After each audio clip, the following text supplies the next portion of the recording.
I'm JT Burcham. Welcome to People and Projects. So nice to have you along today. Got a treat for you. My co-partner here at work, Charles Miller, the other day was at the air show, and he came home and said, "You have got to interview this young man right here, Mr. Hank Giesler. Thank you for being here. Pilots for Christ." I don't know much about Pilots for Christ. I'm hoping you do, Hank. How are you today? Well, I'm going to try to dazzle you.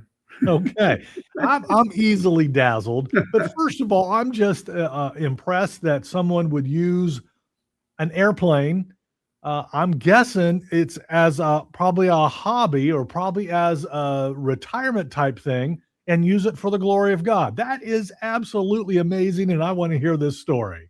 Absolutely. Well, I think the best way to start off is to tell you what our motto is, and Love it. it's serving the Lord by delivering health and hope to those in need through flight.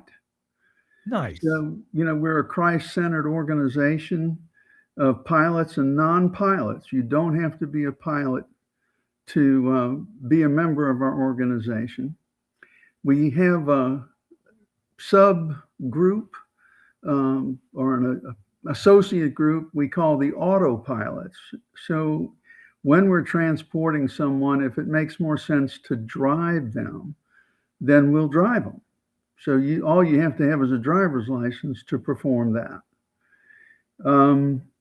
As we do this, we like to share the gospel while we're providing mercy flights and transportation, and we'll do it for missionaries, ministers, seminarians, um, seminary, staff. That if we can bless their ministry, excuse me, with our free transportation, then that's what we'll do. So how does someone request or be eligible to use your services? How does that work? Well, anybody can go on the website and request transportation. We do screen the applicants. We're looking for people who can't afford transportation and need it ministries to, for missionaries, injured children. We coordinate with Shriners Hospitals. We're trying to get something started now with Children's Hospital, and we transport veterans, anybody that we can bless with free transportation. And all they have to do is go to our website and go to the tab that says request for transportation. Yeah. Well, now there's still money involved here. Someone's got to pay for that airline fuel. Yes, Do you sir. take donations? How does that work? Absolutely. Okay. Also at the website, there is a donate tab, and we do appreciate donations. They are tax deductible. We're a 501c3. The way that we pay for the missions is the chapter covers half the cost of the mission, and the two pilots, if we're flying somebody, split the other half.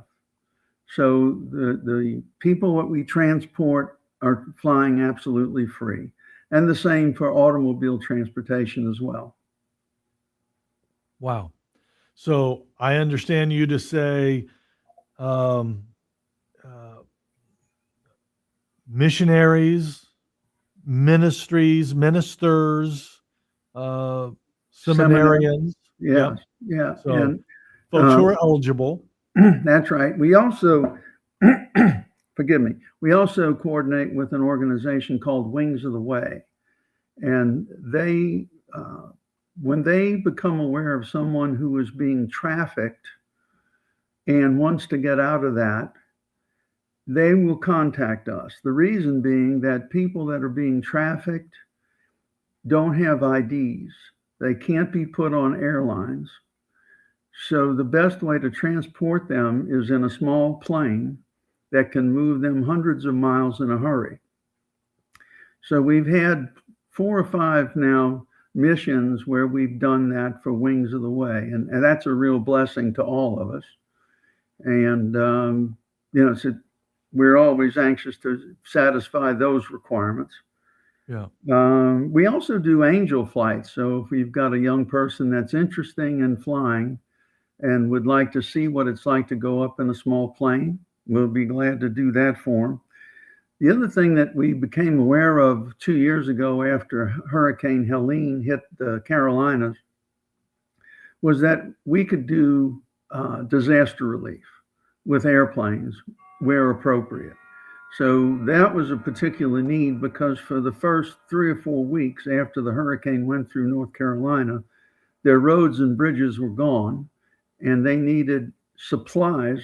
Initially, we put in 6 flights of just baby supplies, diapers and the baby formula, anything that babies needed, because the people in the areas that were devastated couldn't get those supplies. So we brought it all to Asheville, and the Air National Guard and private helicopter pilots distributed it from there. And then the next, we did first 6 flights were baby supplies. The next 10 flights were all kinds of different things that they requested, and we flew those in. And then finally, we organized with a group called Bridge the Gap, a ministry called Bridge the Gap, and with Master Provisions. And we provided a little over 12,000 pounds of winter clothes. Bridge the Gap had the trucks. Master Provisions had the clothes, and all we had to do was supply the fuel for the truck. So it was a combined ministry to get lots of warm clothes to them as the winter was coming into North Carolina. Hank, how did you first get involved with Pilots for Christ? Did you start the organization? No. It's been around. This chapter has been here since 1985. Okay. I retired from the Cincinnati VA, and one of the people I worked with there was a member of Pilots for Christ. He's actually our chaplain, Donald Burt, and he recruited me. And so I started attending the meetings, and was inspired by what they do. And I'm committed to stay with the organization even when I can't fly anymore. We all know that day's coming. But I'm going to serve whatever I can as long as I can. So tell me, I understand you probably can't share too much stuff, but your last couple missions, what are some of the things you've flown to and from, and what have you done recently? So let's see, the second to last mission I flew was a cancer patient that we coordinated with our Paragould, Arkansas chapter. They picked the patient up in Houston. The patient was at MD Anderson, and a retired school teacher and his wife, both teachers. And the Paragould chapter flew him from Houston to Paragould. We flew to Paragould, picked them up, and flew them home here in the Cincinnati area. Yeah. They actually live in northern Kentucky. The last mission I flew was a Wings of the Way mission, and my co-pilot and I picked the sponsor and the person that was being transported up at Mount Vernon, Illinois, and flew them to Columbus, Ohio, where that person was taken to a halfway house there for rehab.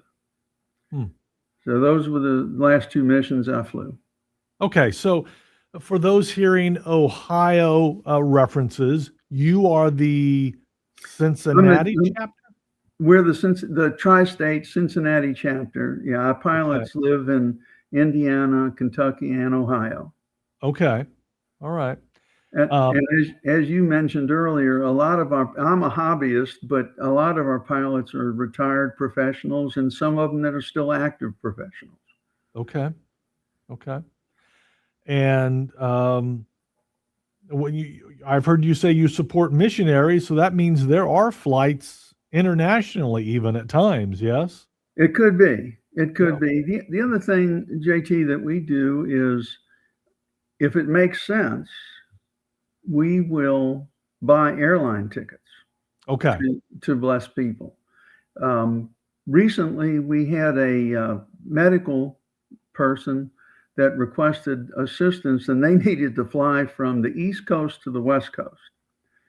So our international president posted the mission and asked if any of the chapters wanted to help underwrite the cost of those tickets. And each chapter or several chapters split the cost. So we're creative in how we manage getting the mission accomplished. Yep. If you've just tuned in, talking with Hank Giesler from the Pilots for Christ organization, I just never really realized all the ways the church was busy being active. Thank you for what you do. So cool. Thank you for the opportunity to tell our story, JT. Yeah. It really is our biggest mission is to let people know we're here. Yeah. Yeah. And we'd like to be doing more, frankly. Okay. All right. Now, you mentioned we still got a couple moments. You mentioned folks, pilots or not, they can. There's a place for them. Yes, they can be involved. Absolutely. Yes, sir. Yeah, without getting into the weeds, sometimes in the wintertime in the Midwest here, we'll get requests to transport people to for healthcare purposes. And last year, we had a patient that needed to go to the Cleveland Clinic right in the middle of a snowstorm. Oh boy. So flying a small plane in a snowstorm is not a big idea. So the pilot that agreed to do the mission actually drove her all the way to Cleveland Clinic, stayed with her while she was there, and drove her home. Wow. Yeah. Wow. So it sounds like, snowstorm. yeah, it sounds like pretty much all of the missions are missions of mercy in some way or another. Yes. Yeah. We're wanting to reflect the blessings of Christ Yeah. by actively helping people. Pilots for Christ, international.org. I would have never known. It's so cool to have run into you and hear what you're doing. Again, that website, let me see if we can find that again. Pilots for Christ, international.org. Folks can learn more. Don't have to be a pilot to get involved. You Right. can just donate to missions and help support things, blessings being given. Yes, And sir. also drivers are needed at times, car Yes, sir. drivers. Absolutely. All right. I might mention really quick when we were doing the Hurricane Helene relief, we had some pilots that weren't members and still aren't, that simply heard what we were doing and volunteered themselves in their airplanes for those flights. Wow. So, we're open to anything that accomplishes the mission. And, those pilots, two of them at least, didn't ask for any support. They just chimed in with us that we provided the supplies and they made the flights. Yeah. Well, there you go.